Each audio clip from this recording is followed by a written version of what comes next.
Des coulées de boue, des torrents d'eau, des glissements de terrain. En moins de 24 heures, le 2 octobre, des centaines de bâtiments des Alpes-Maritimes ont été ravagés par les conséquences de pluies torrentielles.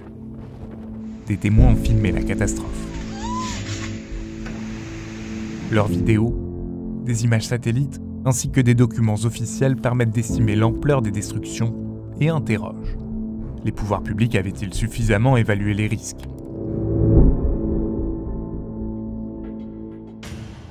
Voici Breil-sur-Roya. Cette commune de près de 2000 habitants est située à quelques kilomètres de la frontière avec l'Italie.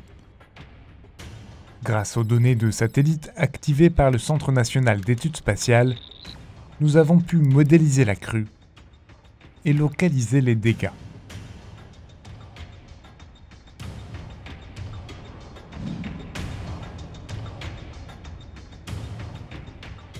Une vingtaine de bâtiments ont été détruits et une quarantaine endommagés.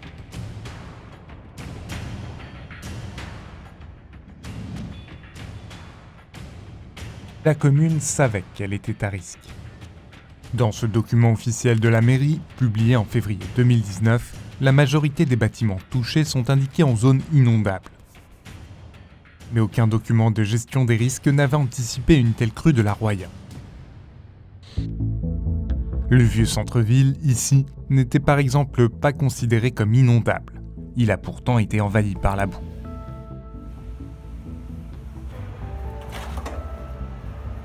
À 18 km au nord-ouest se trouve Roquebillière, 1800 habitants.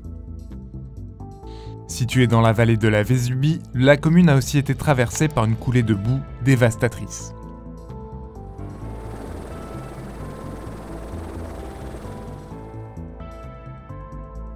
Une trentaine de constructions ont été endommagées et une trentaine ont été détruites.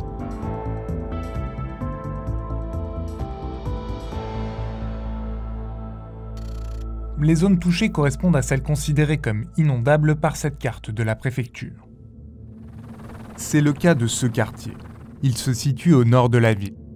Plusieurs habitations étaient dans une zone inondable correspondant au lit majeur de la rivière. C'est la zone qu'occupe un cours d'eau en cas de crues exceptionnelles. Voici les photos prises après la catastrophe. Ces bâtiments ont disparu. Ici se trouvait un pavillon construit dans les années 70. Le voici filmé le 2 octobre. Quelques minutes plus tard, il a été englouti par la Vésubie. Les 2 retraités qui vivaient là ont été emportés avec leur maison. La rapidité et l'ampleur de la crue sont inédites dans cette vallée. À cet endroit, le pont du Cros, le débit de la Vésubie est passé de 4 mètres cubes d'eau par seconde à 650 mètres cubes par seconde en moins de 5 heures. En cause, des précipitations records. À 7 km au nord de Roquebillière, à Saint-Martin-Vésubie, c'est l'équivalent de 3 mois de pluie qui sont tombés en quelques heures. Voici comment la crue a touché cette ville de près de 1400 habitants. Une centaine de bâtiments a été détruit et une cinquantaine endommagés.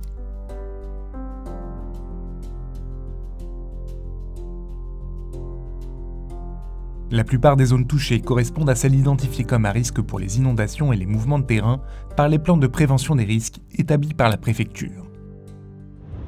Mais face à une catastrophe d'une telle violence, la fiabilité de ces documents interroge.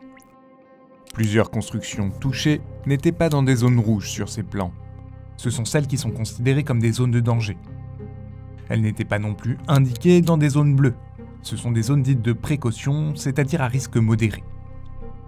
Pourtant, après les intempéries du 2 octobre, elles ont bien été rayées de la carte. C'est aussi le cas de ces 2 bâtiments. Celui-là, c'étaient les locaux de la gendarmerie. Et dans celui-là, vivaient les familles des militaires. Ces 2 constructions n'étaient pas dans une zone à risque, ni pour les inondations, ni pour les mouvements de terrain. Pourtant, après les intempéries, voici ce qu'il reste de la gendarmerie.